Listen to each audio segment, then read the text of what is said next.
I was about right over here in this area, and I was looking over the water. I hear a car going off in the distance. I'm like, yeah, that sounds like a car. It sounds like it got turbos on its way. It's sucking air, and you could hear it.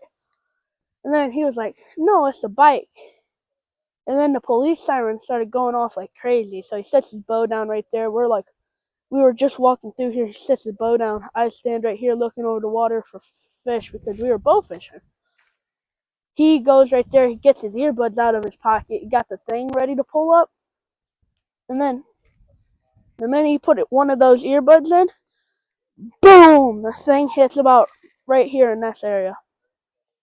I was standing right here, and I was looking this way, over like this. I got it in my peripheral vision. The dog is right here. It shoots it like it runs over just a little bit, and then it shoots off, and then the dog chases it off. And then we didn't know what happened. It was stunning. But I look over, and I see it. It looks like big as a bear, but it's shaped like a gorilla. I didn't know what it was. I was thinking all the possibilities. Nothing was clicking. Dog chased it off. 20 feet, shoots up the tracks at an angle. And then, but it was running at my dad. It wasn't running at the dog. You only saw my dad. It ran at him. And the dog shoots off after it, chases it. That's all I saw.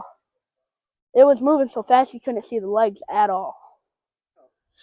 So this is it right here. It came up the hill and went over the train tracks, and the dog followed. And once they got out of sight, I called for the dog back, just in case. I didn't know what was going to happen. But yeah, it was the craziest thing. When I seen it, it was almost all black, and it was complete hair. Like you could see the outline of its back where it would taper down, and then you could see like its hips and its buttocks, and it was just hair all over it, and the hair was like matty. It looked almost like a dread, kind of. Like it matched bark to.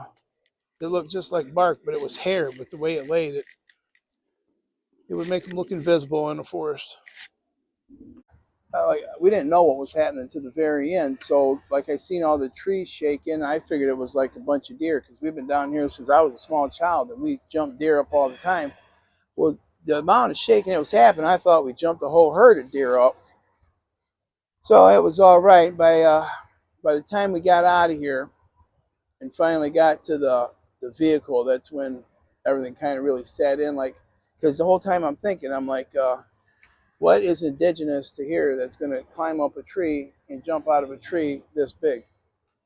And I've really been on a thought pattern here for the last 3 or 4 days. It's been really interesting, but everything's coming back together. It's getting better. But I've had some PTSD. How has it made you feel since? How has it made you feel since, Ed? Anxious, very anxious. You can't look at trees the same. If they just move, you just like, what's up there? Got a very good point. My range of sight no longer is just like this. I take in the trees around me too. It's been interesting. Like what we've seen, like it's almost perfect camouflage. They're really dark, and the hair, it looks like it's like almost dreaded, but not. It looks exactly like tree bark almost, the way their hair lays. So if they was to grab onto a tree or something, from what I'd seen, you wouldn't even see it. It would just look like it was part of the tree.